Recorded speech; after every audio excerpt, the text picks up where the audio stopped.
പ്രതിപക്ഷ നേതാവിന്റെ വിയോജിപ്പ് മറികടന്ന് കോൺഗ്രസ് പുനഃസംഘടനാ ചർച്ചകൾ വീണ്ടും സജീവമാവുകയാണ്. കെപിസിസി അധ്യക്ഷന്റെ നേതൃത്വത്തിൽ തിരക്കിട്ട ചർച്ചകളാണ് തിരുവനന്തപുരത്തും കൊച്ചിയിലും പുരോഗമിക്കുന്നത്. ചെന്നിത്തലയുടെയും എ.കെ. ആന്റണിയുടെയും വസതികളിൽ കെ. സുധാകരൻ നടത്തിയ കൂടിക്കാഴ്ചയ്ക്ക് പിന്നിലെ പ്രധാന ലക്ഷ്യവും പുനഃസംഘടന തന്നെയാണെന്നാണ് സൂചന.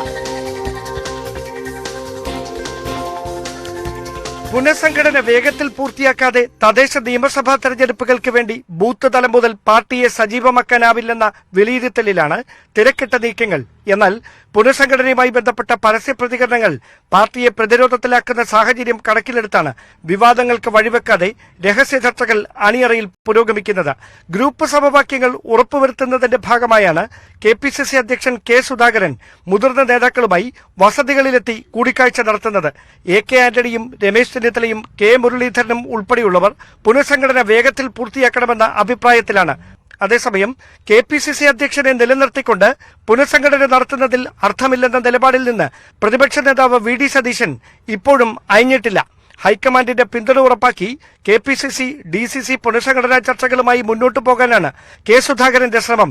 തൃശൂർ ഡിസിസിയിൽ പുനഃസംഘടന വൈകിയാൽ നിയമസഭാ തെരഞ്ഞെടുപ്പിൽ കനത്ത തിരിച്ചടിയുണ്ടാകുമെന്നാണ് നേതൃത്വത്തിന്റെ വിലയിരുത്തൽ.